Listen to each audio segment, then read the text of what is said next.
2025년 12월 26일 금요일, 벌써 한 해가 저물어 가네요.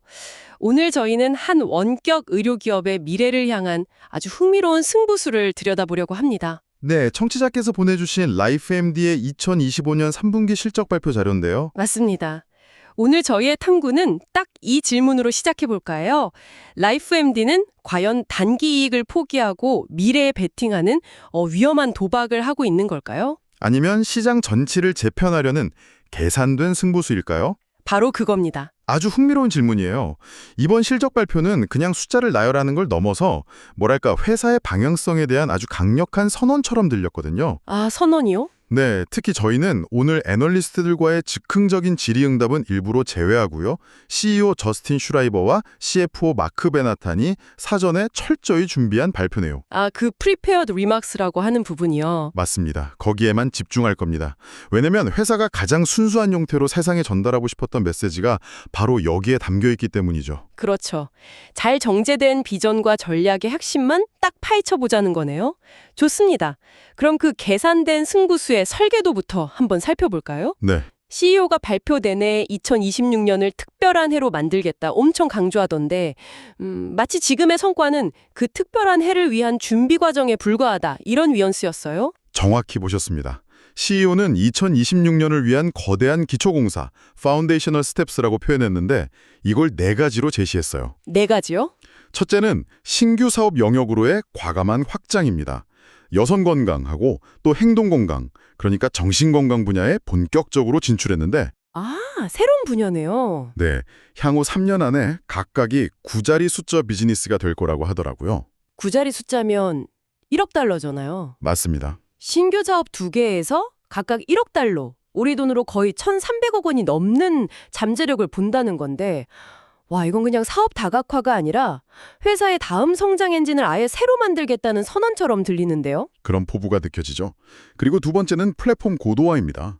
라이프MD 플러스라는 멤버십이랑 앱 안에 건강 마켓플레이스를 만들어서 아, 요즘 많이들 하는 방식이네요. 네, 단순히 약만 처방받고 떠나는 게 아니라 계속 플랫폼에 머물면서 다른 건강관리도 받게 만들겠다. 이런 계획인 거죠. 플랫폼 강화. 요즘 모든 테크 기업이 하는 얘기라 자칫 공허하게 들릴 수도 있는데 이걸 특별하게 만들어줄 세 번째 기초공사가 진짜 중요해 보여요. 어떤 거죠? 바로 5.3A 비멸균 조제 약국에 대한 규제 승인을 받았다는 점이요. 아, 바로 그겁니다. 이게 이번 발표의 혁신 열쇠 중 하나예요. 이게 좀 생소한데 구체적으로 어떤 의미인가요? 5.3A 조제 약국이라는 말이 조금 어려울 수 있는데 아주 쉽게 말하면 개인 맞춤형 의약품을 자체적으로 그리고 합법적으로 대량 생산할 수 있는 면허를 땄다. 이겁니다. 아, 지금까지는 외부 약국에 의존해야만 했고요. 그렇죠. 근데 이제 중간 유통 단계를 싹 없애고 직접 약을 만들어서 환자한테 보낸다. 와, 이건 단순히 원가 절감의 문제가 아니겠는데요. 그렇죠. 환자 경험의 처음부터 끝까지, 그러니까 진료부터 약 배송까지 전부 다 직접 통제할 수 있게 됐다는 거잖아요. 이건 게임의 룰이 바뀌는 겁니다. 수익성 개선은 물론이고 다른 경쟁사들은 쉽게 따라할 수 없는 맞춤형 치료제 개발의 문이 활짝 열린 셈이죠. 그렇군요. 그리고 마지막 4번째는 이 모든 걸 더 잘하기 위한 선택과 집중, 즉 사업 구조 개편입니다. 자회사였던 워크심플리를 매각하고 순수 가상진료 및 약국 회사로 거듭났어요. 아, 신규 사업, 플랫폼, 자체 약국, 그리고 구조조정. 이걸 따로 떼어놓고 보면 그냥 좋은 계획들 같은데 지금 말씀하신 걸 쫙 엮어보니까 하나의 거대한 그림이 그려지네요. 어떤 그림이요? 결국 우리가 모든 걸 직접 통제해서 더 좋고 차별화된 맞춤형 의료 서비스를 제공하겠다는 아주 강력한 메시지. 정확합니다. 이 4가지 기초공사는 서로 유기적으로 연결된 하나의 큰 전략인 거죠. 그리고 이 설계도를 바탕으로 2026년에 집중할 4가지 구체적인 목표를 제시했어요. 네. 첫째, 현재 가장 큰 캐시카우인 체중관리 사업을 더 가속화하겠다. 아, 근데 이 시장은 정말 전쟁터나 다름없잖아요. 저가 경쟁도 엄청나고요. 바로 그래서 CEO가 고품질 성장이라는 단어를 강조한 겁니다. 노보 노디스크, 일라이 릴리 같은 거대 제약사와의 공식 파트너십으로 브랜드 약을 공급하면서 저가 조제약 업체들과는 확실히 선을 긋겠다는 거죠. 그렇군요. 둘째는 앞서 말한 여성 건강, 행동 건강 분야를 본격적으로 키우는 것. 셋째는 기존 핵심 사업인 렉스MD, 남성 건강 분야를 맞춤형 의약품으로 다각화하는 거고요. 아, 렉스 MD 다각화에서도 아까 말씀하신 그 자체 약국의 힘이 발휘되겠네요. 핵심 동력이 될 겁니다. 그리고 마지막 넷째는 이 모든 서비스를 하나의 앱에서 아주 매끄럽게 이용할 수 있는 통합 플랫폼과 마켓플레이스를 완전히 새롭게 출시하겠다는 겁니다. 알겠습니다. 비전은 정말 거창하고 명확하네요. 그럼 이제 각 사업별로 좀 더 깊이 파고 들어가 보죠. 네. 역시 가장 뜨거운 GLP-1 비만 치료제 시장부터 시작해야겠어요. CEO가 장기전을 준비하고 있다고 했는데 구체적으로 어떤 전략이죠? CEO의 주장은 명확해요. 단기 이익 때문에 저품질 조제약을 파는 건 지속 가능하지 않다. 맞는 말이죠. 그래서 노보노디스크, 일라이릴리와의 공식 파트너십을 지속 가능한 경쟁 우위라고 부릅니다. 그런데 이런 브랜드 약은 비싸다는 인식이 있잖아요. 그렇죠. 그게 가장 큰 진입 장벽 아닌가요? 아무리 효과가 좋아도 가격 때문에 망설이는 사람들이 많을 텐데. 바로 그 지점에서 라이프 MD의 대담한 베팅이 시작됩니다. 이들은 브랜드 약의 가격이 결국 내려갈 거라고 일찌감치 예측했고 그 중간이 드디어 오고 있다고 판단하고 있어요. 아, 정말요? 네, 실제로 이번 발표에서 위고비랑 오젬픽의 초기 2회분 가격을 $199로 기존보다 무려 60%나 인하했다고 밝혔습니다. 60% 인하라니. 이건 단순한 할인이 아니라 시장의 패러다임을 바꾸려는 시도 같은데요. 그렇죠. 일라일 릴리의 젯바운드도 최저 $299로 아주 공격적인 가격을 책정했고요.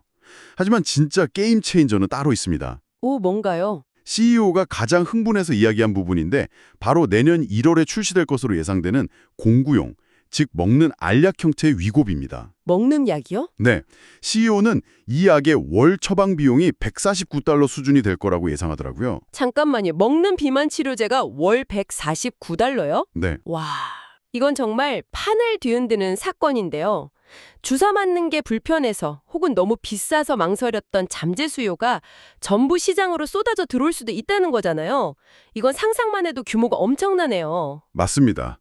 CEO는 이 경구용 치료제가 시장 접근성을 근본적으로 바꾸고 수요를 폭발시킬 거라고 확신하고 있어요. 라이프 MD는 바로 이 거대한 파도를 가장 좋은 위치에서 탈 준비를 마쳤다. 이렇게 선언한 셈이죠.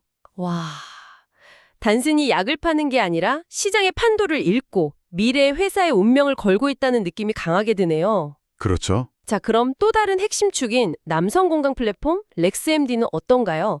여기도 뭔가 변화가 있었나요? 네, 렉스MD도 3분기에 약 1만 명의 순증 가입자를 확보하면서 다시 뚜렷한 성장세로 돌아섰습니다. 오, 다행이네요. 특히 주목할 만한 점은 그냥 기존 약을 파는 걸 넘어서 새로운 수요를 창출하고 있다는 거예요. 실데나필과 타다라필이라는 두 성분을 결합한 맞춤형 발기부전 치료제가 있는데 이게 신규 처방의 25%를 차지할 정도로 인기가 폭발적이래요. 아, 이게 바로 아까 말한 그 503의 약국의 위력이 필요한 지점이군요. 맞습니다. 다른 경쟁사들을 쉽게 따라할 수 없는 회사의 해자, 모트가 될 수 있겠네요. 바로 그겁니다. 현재는 이 맞춤형 약들을 외부 파트너를 통해 조제하고 있는데 2026년 초부터는 이 조제 업무를 자체 약국으로 완전히 가져올 계획이에요. 그렇게 되면 원가를 크게 절감해서 마진을 극적으로 개선할 수 있게 되는 거죠. 수익성 개선과 환자 경험 통제라는 두 마리 토끼를 다 잡는 열쇠가 바로 이 자체 약국이군요. 정확합니다. 그뿐만 아니라 남성 호르몬 대치요법, HRT 같은 새로운 분야에서도 초기 고객 유지율이 아주 높게 나타나고 있어서 이제 렉스MD가 ED 치료제를 넘어서 남성 건강 전반을 아우르는 종합 플랫폼으로 진화하고 있다. 이걸 보여주고 있죠. 좋습니다. 비만 치료와 남성 건강이라는 두 개의 큰 축이 자체 약국이라는 엔진을 달고 확실히 자리를 잡아가고 있는 모습이네요. 네, 근데 CEO가 미래를 위해 심어놓을 씨앗이 또 있었잖아요. 아직 매출 기여는 미미하지만 초기 반응이 폭발적이라는 여성 건강과 행동 건강 분야요. 맞습니다. 이 두 분야의 초기 고객 확보 비용이나 클릭률 같은 마케팅 지표들이 이미 성공 궤도에 오른 일이나 체중 관리 사업의 초창기 시절과 거의 비슷할 정도로 긍정적이라고 해요. 오, 특히 여성 건강 분야는 단순히 남성 건강의 복제품이 아니라 훨씬 더 정교하게 접근하고 있어요. 어떤 점이 다른가요? 우선 미국 최고 수준의 여성 건강 전문가들로 자문위원단을 꾸렸고요. 고도로 훈련된 전담 의료팀을 배치했습니다.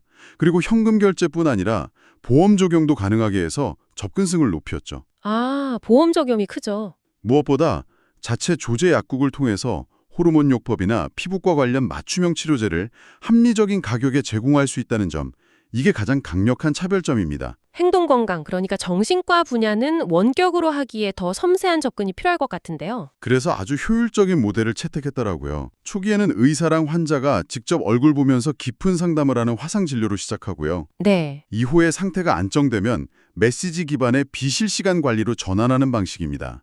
환자의 부담은 줄이면서도 꾸준한 관리가 가능하도록 스마트하게 설계한 거죠. 여기서도 공통적으로 보이는 철학이 있네요. 단순히 사업 가짓수를 늘리는 게 아니라 한 번 들어온 고객이 계속 머물게 하는 높은 유지율을 가진 고품질 수익원을 만드는 데 집중하고 있다는 점. 네, 맞아요. 보험 적용 확대를 최우선 과제라고 강조한 것도 결국 장기적으로 안정적인 고객 기반을 만들겠다는 전략의 일환이겠고요. 맞습니다. 눈앞의 매출보다는 장기적인 고객과의 관계, 그리고 수익의 질을 훨씬 더 중요하게 보고 있는 겁니다. 자, 지금까지 CEO가 그린 큰 그림을 살펴봤습니다. 정말 야심차고 모든 조각이 서로 맞물려 돌아가는 치밀한 계획이라는 생각이 드는데요. 그렇죠. 하지만 비전은 비전일 뿐 현실은 숫자로 증명해야겠죠. 이제 CFO의 발표를 통해 실제 3분기 성적표는 어땠는지 확인해 보겠습니다. 네, CFO 마크 베나탄이 발표한 핵심 지표들은 회사가 CEO의 비전대로 견고하게 성장하고 있음을 보여줍니다. 먼저 원격 의료 매출은 4,730만 달러, 전년 같은 기간에 비해 18% 증가했습니다. 성장도 중요하지만 수익성은 어땠나요? 계속 흑자를 내고 있었나요? 수익성은 더 인상적이에요. 조정 EBITDA, 그러니까 순수하게 영업활동으로 벌어들인 현금 창출 능력을 보여주는 지표가 290만 달러를 기록했어요. 290만 달러면 전년 동기 대비 30%나 증가한 수치입니다. 활성 구독자 수도 31만 명을 넘어서면서 14% 늘었고요. 아까 언급했던 그 워크심플리 매각 효과로 재무 상태도 아주 튼튼해졌겠군요. 그렇습니다. 매각 대금으로 모든 부채를 갚고 현재 2,380만 달러, 우리 돈으로 약 300억 원이 넘는 현금을 보유하고 있어요. 와, 현금이 많네요. CFO는 이걸 회사 역사상 가장 강력한 대차대조표라고 표현할 정도로 자신감을 보였습니다. 앞으로 새로운 사업에 투자할 충분한 실탄을 확보한 셈이죠. 그런데요, 발표 자료를 보니 한 가지 고개를 갸웃하게 하는 부분이 있었어요. 다른 지표들은 다 좋은데 매출 총이익률은 오히려 소폭 하락했더라고요. 이건 어떻게 해석해야 할까요? 성장의 질이 나빠진 건 아닌가요? 아주 날카로운 지적이십니다. 그리고 CFO도 이 질문을 예상했다는 듯이 명확하게 그 이유를 설명했어요. 결론부터 말하면 운영상의 문제가 아니라 의도된 매출 믹스의 변화 때문입니다. 매출 믹스의 변화요? 아, 그러니까 예를 들어 레스토랑에서 마진 높은 비싼 스테이크보다 마진 낮은 햄버거가 더 많이 팔려서 전체 식당의 평균 이익률이 떨어진 것처럼 보일 수 있다, 이런 말씀이시군요. 와, 완벽한 비유입니다. 라이프MD의 경우 상대적으로 마진율이 높은 자체 개발 렉스MD 제품 매출 비중은 줄고, 반면에 아직은 마진이 낮은 브랜드 비만 치료제 판매 비중이 전략적으로 늘어난 게 주된 원인이에요. 아하. 다시 말해 회사가 더 큰 장기 성장을 위해 브랜드 비만 치료제 시장을 선점하는 전략적 선택을 했고, 그에 따른 자연스러운 결과라는 거죠. 그렇군요. 단기적인 마진 하락을 감수하고 더 큰 시장을 잡으러 가는 과정으로 이해해야겠네요. 그 이면에 있는 전략적 의도를 읽는 게 중요하겠습니다. 네, 마지막으로 앞으로의 전망치는 어떻게 제시되었나요? 사업 구조 개편을 마친 순수 원격 의료 기업으로서의 새로운 전망치를 내놓았습니다. 4분기 예상 매출은 4,500만에서 4,600만 달러, 네. 그리고 2025년 전체 예상 매출은 1억 9,200만에서 1억 9,300만 달러 사이로 제시했습니다. 이 숫자들이 어느 정도의 성장을 의미하는 건가요? 2024년 실적과 비교했을 때 매출은 24% 성장하고 조정 EBITDA에는 무려 254%나 성장하는 것을 의미합니다. 254%요. 네, 아주 공격적인 수치죠. 회사의 성장과 수익성 개선에 대한 엄청난 자신감을 보여주는 가이던스라고 할 수 있습니다. 오늘 라이프MD의 실적 발표를 깊이 파헤쳐 보니 처음에 던졌던 질문에 대한 답이 보이는 것 같아요. 이들은 단기적인 마진 하락이나 치열한 경쟁을 두려워하지 않고 장기적으로 다각화된 고품질 가상진료 플랫폼을 구축하는데 모든 자원을 쏟아붓고 있습니다. 그렇죠. 브랜드 약의 가격 인하와 경구용 치료제라는 거대한 파도를 타고 약국, 진료, 보험을 수직 계열화하는 능력으로 시장의 강자가 되겠다는 그런 계산된 승부수를 던진 거죠. 맞습니다. CEO의 최종 비전은 결국 라이프 MD를 하나의 가상진료 목적지로 만드는 겁니다. 비만 문제로 처음 찾아온 환자가 나중에는 자신의 심혈관 문제나 피부과 문제까지 이곳에서 해결하면서 평생 고객이 되게 하는 것. 여기서 청취자 여러분께 마지막으로 생각해볼 거리를 하나 던져봅니다. 어떤 질문이죠? 점점 더 혼잡해지고 경쟁이 치열해지는 이 디지털 헬스 시장에서 라이프 MD가 추구하는 이 모든 것을 한 곳에서 해결해주는 통합되고 우월한 사용자 경험이 과연 강력한 브랜드 충성도를 만들어내는 결정적 차별점이 될 수 있을까요? 아니면 결국 환자들은 각 질환마다 가장 저렴하고 단편적인 서비스를 찾아 계속해서 플랫폼을 옮겨 다니는 체리피커로 남게 될까요? 이 질문에 대한 답이 라이프 MD의 이 대담한 승부수가 과연 성공할지를 가늠하는 가장 중요한 잣대가 될 겁니다.